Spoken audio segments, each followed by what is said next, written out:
I've been playing Guilty Gear Strive again for the past few days and having a lot of fun, but the one main gripe that I still have is the damage. At best it's high, but at worst it seems a little bit excessive. But it's not without its merits, and so today I want to talk about one of the biggest unintentional benefits of the damage system.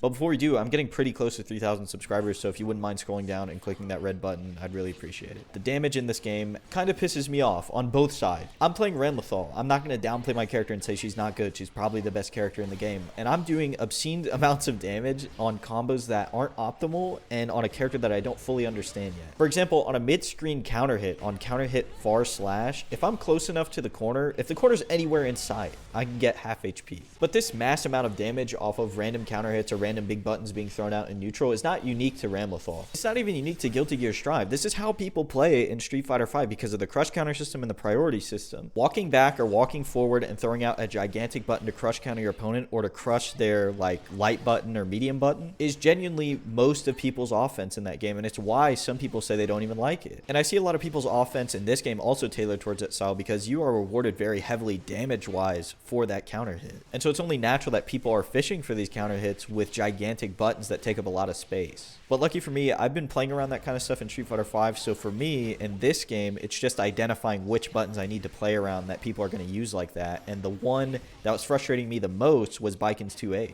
Usually in neutral, Renlethal can throw out her far slash as a poke pretty easily, but against Baiken's 2H or against somebody who either spaces himself to use it properly or just kind of walks backwards and throws it out sometimes, they will land a counter hit on you trying to start it up because it goes under it, but it also covers so much space on the ground. And some players are actually very good and they understand that, oh, he's going to stand at this range and throw out his far slash on Renlethal, I'm going to 2H to catch it. And other people were just kind of throwing it out randomly and counter hitting me. And in the moment, I couldn't tell the difference. I was just getting pissed off that I couldn't play the game how I wanted to. I was just taking mass amounts of damage for what I thought was walk back big button neutral. So I brought this up to a friend of mine who I feel like is very good at the game and understands it very well. And I said, I'm really trying to like this game, but the damage pisses me off on both sides. Why am I doing 60% off a mid-screen counter hit? And why is the other guy doing 45% off of random counter hits? I really don't like that part. And he responded with, that's why you have to be more careful swinging. That's why defense is so important in this game. We then spoke again in voice chat where we kind of talked about how people in this game take a lot of risk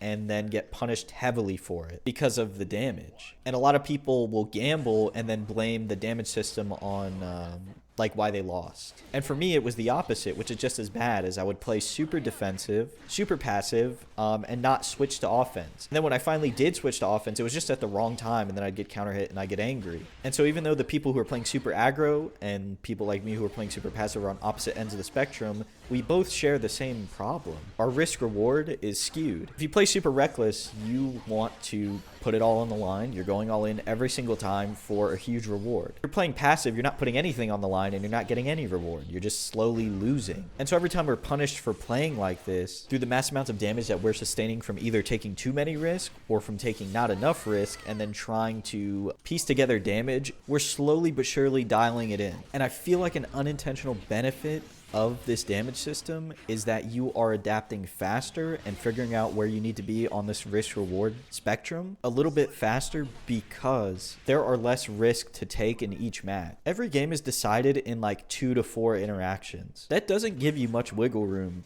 to fuck around. You can gamble on those 2 to 4 interactions. You can roll the dice and throw out a huge move or something unsafe and hope that it hits. But what I feel most fighting game players want is consistency. It's not enough to beat somebody once. You want to be able to beat them in a first to 10, a first to 5, whatever it is. And gambling on a few moves every game won't get you there, and vice versa. Playing defensively and not doing anything will not get you there. Through a trial by fire, the damage system is trying to tell you how to fix your risk reward in a very unforgiving and extreme way. For better or for worse, it's the cards that Arcsys has dealt us, and it doesn't seem like they'll be reshuffling them anytime soon. And so the best that we can do is get used to it and use it to our advantage to make us better players. I hope you enjoyed this video, and if you did, please consider subscribing. I'll talk to you again soon.